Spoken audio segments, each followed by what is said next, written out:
This is Health Matters, insights from WCH medical experts. Thanks so much for joining us. I'm Joey Waller. Our guests are nurse practitioner Jennifer Steyn and physician assistant Katie Edgar. Ladies, welcome.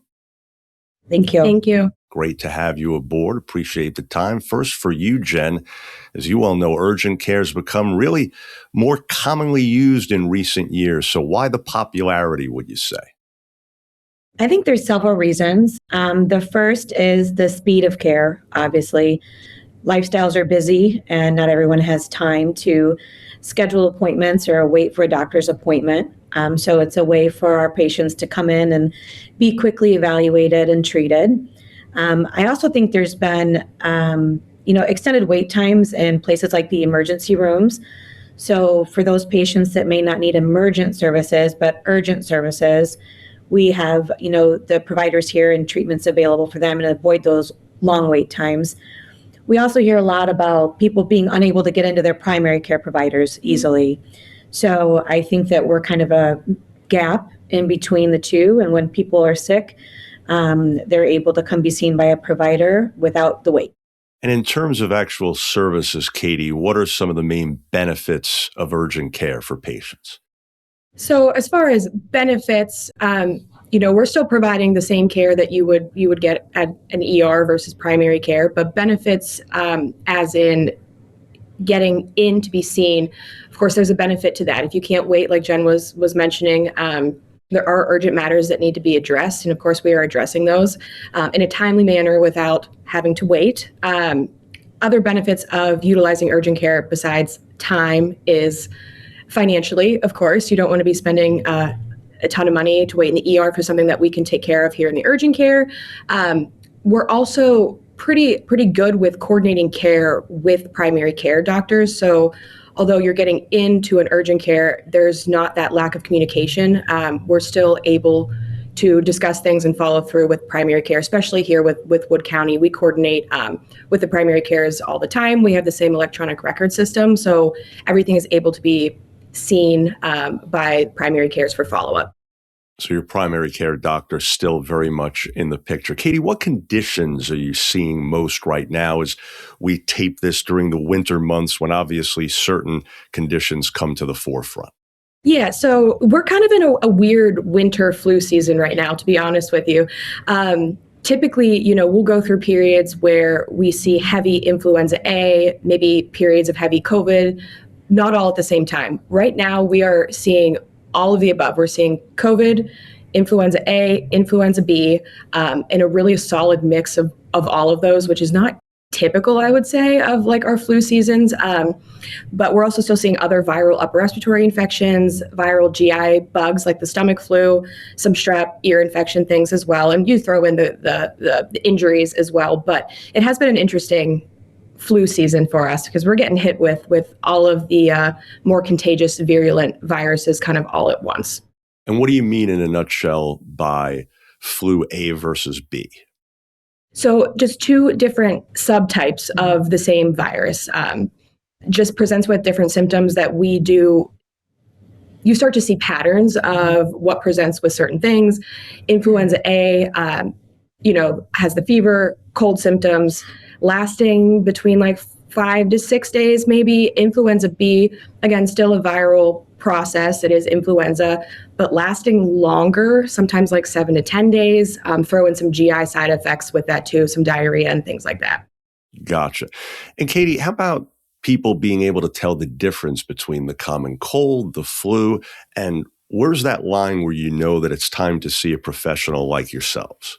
Right. So it's a great question. So the common cold, of course, there are like 200 subtype viruses that cause the common cold, but it presents, with a runny nose, sore throat, cough, typically no fever, chills, body aches. Whereas influenza and COVID will have those runny nose, cough symptoms, but also fever, chills, body aches.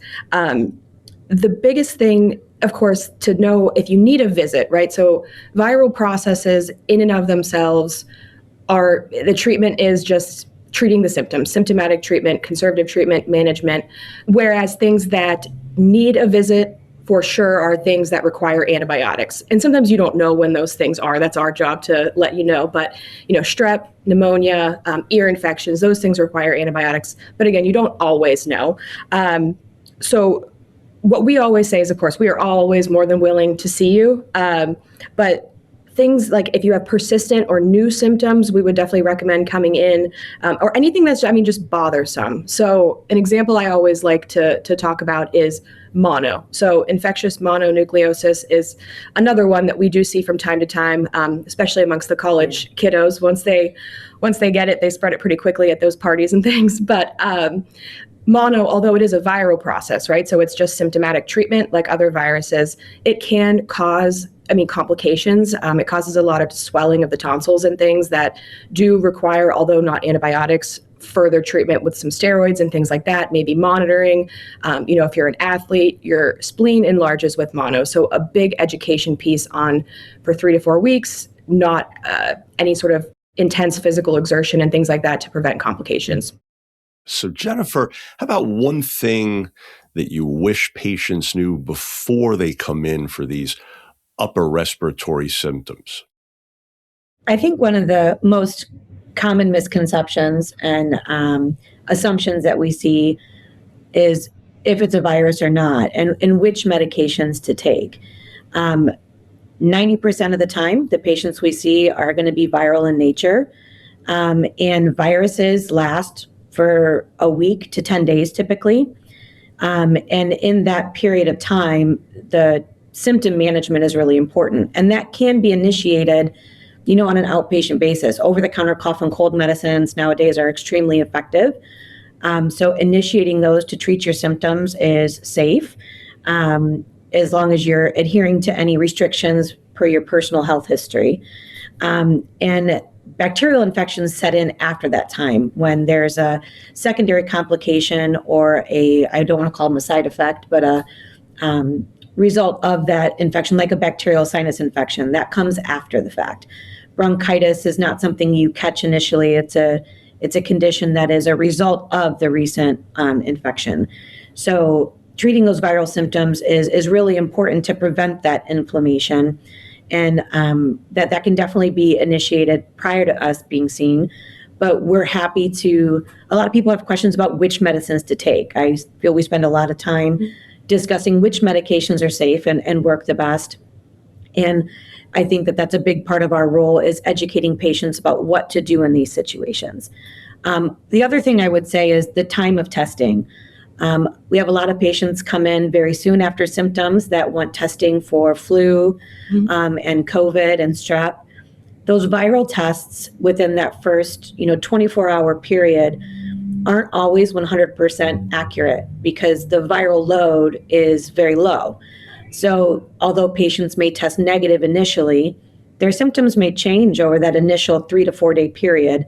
They may develop the fever, the body aches, and retesting, while available, isn't always necessary. It doesn't change the course of treatment. But I think people are sometimes discouraged when they don't get a positive result and a definitive diagnosis. And Jen, when should someone start to worry about a cough that seems to have been lingering for too long? We've definitely seen an upswing in the longevity of symptoms and cough. The first thing is it's normal for a cough to persist for, sometimes 4 to 6 weeks after a viral infection due to the inflammation of the tissues and the airway, because those viral processes and the physical act of coughing itself causes irritation. And I also have noticed as climate changes or, we have a lot of BGSU students who move in from other areas. When we have allergens or asthma or secondary complications, those can kind of combine and create the perfect storm for coughs to be really persistent. When they're really bothersome or you have shortness of breath or difficulty breathing is when I would say to worry and to definitely be evaluated. And that those coughs, while they may improve or change, treating that cough is still very important throughout that 4 to 6 week period following the initial illness. All right. Katie, Often, as you know, there's confusion about antibiotics, which were mentioned briefly earlier. So simply put, when do they work and when don't they help? Right. So, and I am very big on educating on this as well, because I do think there can be some misconceptions. So antibiotics are only helpful if you have a bacterial process. Again, most of the things that we see are viral. Again, there's 200 viruses that cause common cold type symptoms, and inappropriately prescribing or taking antibiotics in those settings will simply just cause side effects and will not be helpful. Also, leads to antibiotic resistance, meaning in the future, those antibiotics will not work as well as they could now because of the inappropriate use of antibiotics. So again, that's the biggest thing, is they're only appropriate for bacterial processes. And that is our job to inform you if that's the case. We don't expect anyone to be an expert. That's our job to let you know. And again, we're more than willing to always see you, but antibiotics are only needed for bacterial processes. Okay. Katie, how about people sometimes thinking what they have is just a virus? What's your take on that? Yeah, and to kind of add to what Jen had mentioned about early testing sometimes causing false negative results and things like that, when we say, it's just a virus, it's simply that. It's a virus. If it's influenza A, influenza B, COVID, or some other rhinovirus, any other virus that causes common cold, it is just a virus. And although there are sometimes different treatments geared towards those viruses, the treatment is still the same. And I think sometimes it can be discouraging to patients for them not to know exactly what it is. And again, I'm a woman of science. I love to have answers, black and white answers as well, to let you know. And it's good to know, in certain subpopulations, if it is, let's say, COVID, in case you get complications, it's lasting longer, we can say, okay, we had COVID at this point and not just some other virus. But really, a virus is a virus. We treat symptomatically. And sometimes we're not able to just give you that answer, but the treatment is the same. Jen, what can people do on their own at home to either recover faster or even prevent spreading respiratory illnesses?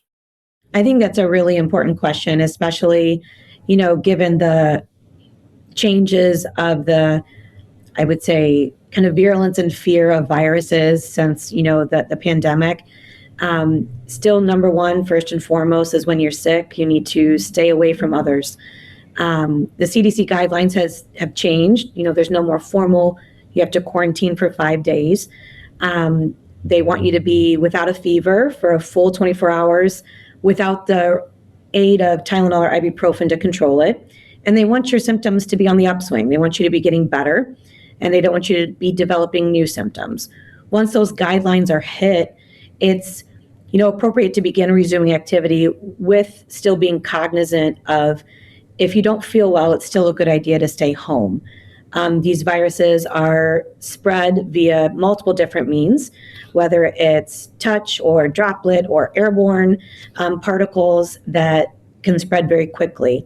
It's also really important with our community here, especially in BG, with the campus right next to us and a lot of the schools.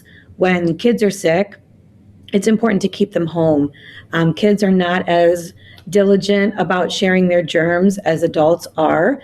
And we see a lot of spread throughout the school system in both, school-age children and the college kids because of the close proximity and the large groups. So staying away from those groups when you're sick is also really important. Also, cleaning your environment, using disinfectants at home to clean surfaces frequently, to protect your other household members, because there are certain viruses that can live on the surface in your home for varying amounts of times depending on the viral process. So frequent cleaning is always important. We always the one thing we always talk about is changing toothbrushes. That's a part of your environment that can also kind of prolong illnesses as well. And then I would say treating the symptoms. We see a lot of patients who are very apprehensive about starting treatment for their symptoms at home without any guidance. And by the time they get to us, the inflammation and the symptoms have reached a certain point where those over-the-counter medications may not be as effective. So early treatment of your symptoms and consistent, safe treatment of your symptoms can prevent that inflammation from worsening and possibly shorten the duration and severity of the illness itself. Great advice there. A couple other things.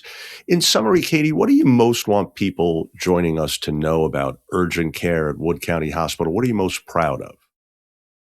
So as far as our urgent care here at Falcon Health Center, affiliated with Wood County, we, of course, function as an urgent care. We see you for all of your urgent cough, cold injuries. But we do definitely pride ourselves in our urgent care as being a little bit different than some of the other urgent cares. We are also a student health center. So ease of convenience of treatment for students while they're on campus is not always there. They don't have their primary care as nearby. They might have ongoing chronic issues that are not necessarily urgent, but do need appropriate treatment and guidance. So we do function a little bit in between kind of an urgent care to primary care and see more than just the urgent things. And for that reason, we do more of a workup. We'll, order blood work if needed, and it just have that good follow-up care if needed with primary cares that we have in the building and through Wood Health Company.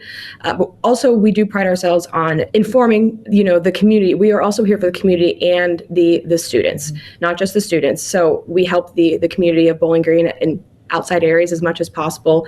But yeah, we do pride ourselves on being a bit more than your typical urgent care. Absolutely. And finally, Jen, for those unfamiliar, is an urgent care appointment needed, or can you just walk in, and what hours are you available? We are definitely a walk-in clinic. There's no appointment needed. Monday through Friday, we are open 8 a.m. to 8 p.m. On the weekends, Saturday and Sunday, we're open from 9 to 5. Wait times may vary depending on the season and depending on other factors in the building, but we try to keep wait times as low as possible. So definitely you can always show up and we'll see you as fast as we possibly can. I'm sure people are relieved to hear that. Folks, we trust you are now more familiar with seasonal illnesses and urgent care. Jennifer, Katie, thanks so much again. Thank you so much. Absolutely. And for hours and information, you can also visit falconhealth.org. If you enjoyed this podcast, please do share it on your social channels. Check out the entire podcast library for topics that are of interest to you. Thanks so much again for being part of Health Matters, Insights from WCH Medical Experts.